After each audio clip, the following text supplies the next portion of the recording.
Making the headlines this morning, Anambra State signed memorandum of understanding with the federal government to boost creative tourism sector.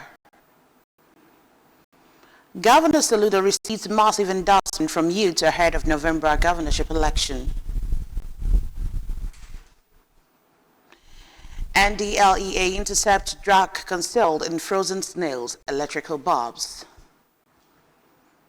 And out of foreigners and millions join anti-Trump No Kings protests across U.S.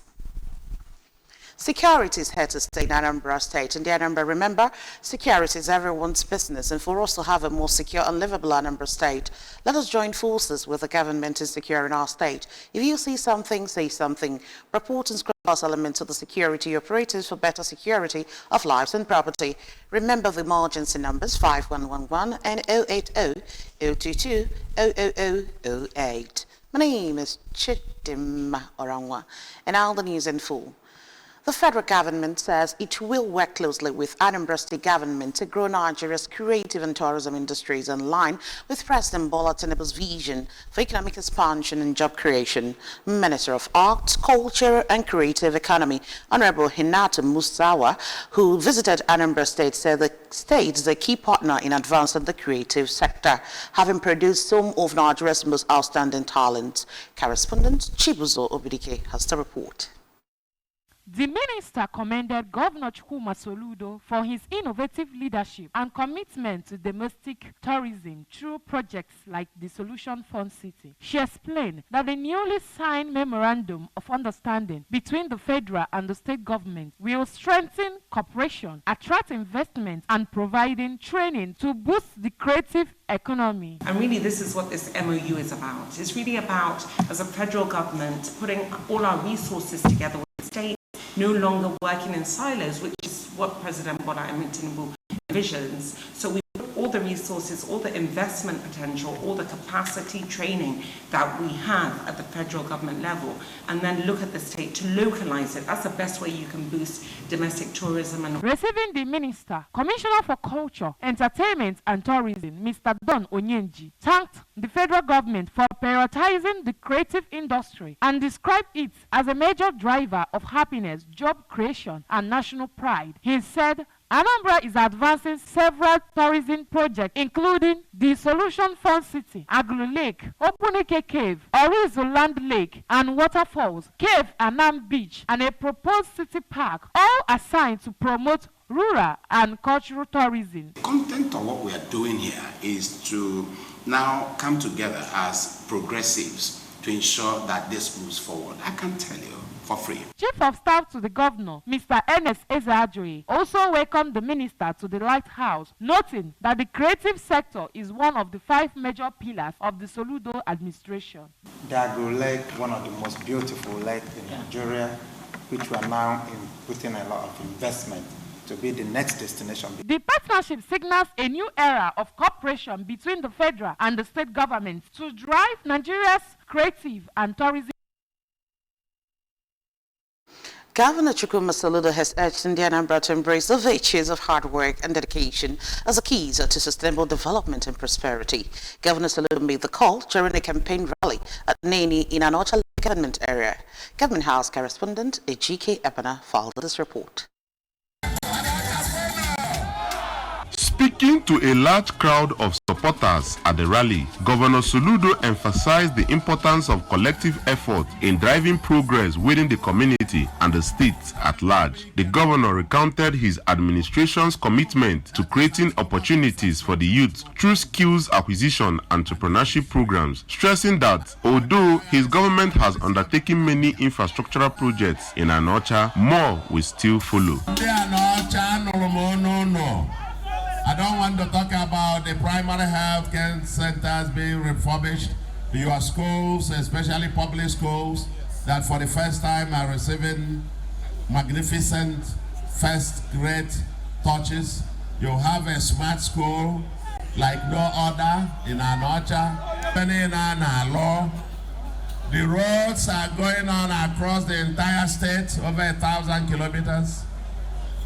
Never seen this before in our history. No government, even after 8 years, has the record that we have broken in 3 years. no government. But we're only just beginning. Residents who joined Soludo in the rally, including Chief Kenneth Echendo, who spoke on behalf of the President General, Mrs. Obumneme Ukafo, on behalf of parents, Mr. Abba Jonas, on behalf of Okada riders, and Chief Dan Ugwefi, voiced their support and shared their own stories of how recent government initiatives has positively impacted their lives, expressing gratitude for the governor's focus on development on his hands-on approach to governance. The Anambra State Town Union Council ASTOC Youth have formally endorsed the Governor Chukwuma Soludo for a second term in office. They endorsed the governor and reaffirmed their commitment to support his re-election bid during the General Assembly and the inauguration of 326 community government groups. CGG Ward Coordinator held at the Old Government House. Oka correspondent Chibuzo Obidike tells us more. The gathering, which attracted youth leaders from across the 21 local government areas of the state, focused on strengthening the operational structure of ASTOC youths and mobilizing grassroots support for the continuation of the present administration. In his address, the President General of ASTOC Youths, Comrade Ken Okoli, expressed the group's confidence in Governor Soludo's leadership, noting that his administration has significantly transformed Anambra through various developmental projects. We will work to deliver him in unison, comprising 179 communities and comprising 326 wards, also comprising 5,720 polling units in Anambra State. For the chairman of Oka South ASTOC, Mr. Chinaza Okoye, the One Youth, Two Skills initiative is one of the administration's most impactful programs, particularly for young people seeking sustainable means of livelihood, and he emphasized that the initiative has successfully reduced unemployment and positioned Anambra youths for economic independence. Now, there's nothing much we can do than to cast our vote for Mr. Governor. We will cast our vote on November 8th. It will be loud and clear that Mr. Governor is running back, and we're going to vote the Apoga-led government, led by Professor Charles Soludo, who is doing well. Also lending support, the youth leader of Ukpo community, Comrade Chukwudi Obinna, acknowledged the empowerment opportunities the initiative has provided for thousands of young people across the state. Bonded by the objective of ensuring good governance across Southeast and the nation at large, a non-governmental group, Southeast for Good Governance, has held a convention in Oka to create awareness and mobilize citizens to join efforts in bringing about good governance. Correspondent Kinechi Kuchupode covered the convention and now report. The chairman of the convention, Okwuchukwu Chukwujiobi, urged Nigerians to shun election rigging popularized by politicians through vote buying, which the constant craze for money from dubious politicians has eroded purposeful leadership starting from the Southeast, as a change of attitude is the only way to hold leaders accountable for their actions.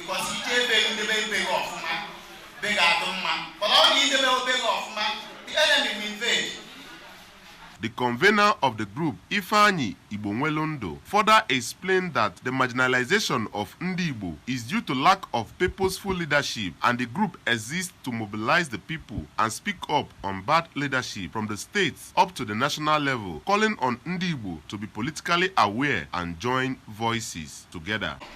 Anyị mere this organization. Anyị fune wodi fere move mana ani Igbo bang. In her keynote address, Dr. Ifeoma Osuola emphasized that good governance is about accountable leadership, ensuring equal rights and voice for all, as everyone is a stakeholder. Some members of the group spoke on the significance of good governance. In Oka, it's been Kenechukwu Chukwudi for ABS News. Operatives of the National Drug Law Enforcement Agency have intercepted consignments of illicit drugs concealed in frozen snails, electrical bulbs, and female clothes bound for the United States and the United Kingdom and the Democratic Republic of Congo.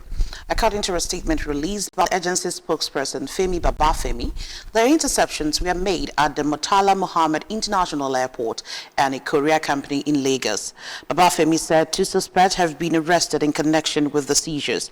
One of them, a cargo agent, Boladale Riwal, was arrested on October 7, 2025, following the discovery of 15 parcels of skunk, a strain of cannabis, concealed in 10 pieces of giant rechargeable electrical bulbs. He presented in a carton for air freight to the Democratic Republic of Congo at the export shed of the Lagos airport, Babafemi added.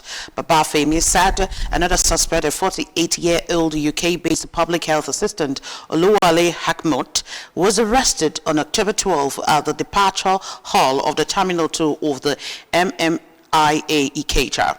He said she was found with 2,300 pills of tramadol, 225 milligram concealed in frozen snails while attempting to board a Qatar Airways flight to Manchester, United Kingdom. Huge crowds have taken part in No Kings protests against President Donald Trump's policies in cities across the U.S., including New York, Washington, D.C., Chicago, Miami, and Los Angeles. Thousands of people gathered around New York City's iconic Times Square and various streets all around the country, with people holding signs with slogans like "Democracy, not monarchy," and "The Constitution is not optional." Ahead of the demonstrations, Trump allies accused the protesters of being linked with the far-left Antifa movement and condemned what they called the Hate America rally. Several U.S. states had mobilized the National Guard, but organizers said the event, which drew nearly 7 million people, were peaceful. The New York Police Department said more than 100,000 people had gathered across all 5 of the city's boroughs and that no protest-related arrests were made. Over now to sports. Manager Oliver Glasner said that Maguire has told Crystal Palace he will not sign a new deal at the club. The England centre-back almost joined Liverpool on transfer deadline day last month, but Palace pulled the plug at the last minute, missing out a sizable fee. Glasner revealed that the defender in the final 12 months of his contract has already informed the club that this will be his final season at the Park. Guehi has played 167 times for Palace since he joined from Chelsea in 2021 and captained the club to FA Cup success in May. He has won 26 England Cups. And that's just about it on the news this morning. But before we go, a quick reminder that you can follow news and programs on ABS from any parts of the world via our website, which is www.absradiotelevision.com. Subscribe to our YouTube channel at ABS Radio Television. Follow us on our social media handles at ABS Radio Television, on Facebook, at ABS Radio TV, on Instagram and X. A quick recap of our top stories. Anambra State has signed a memorandum of understanding with federal government to boost creative tourism sector.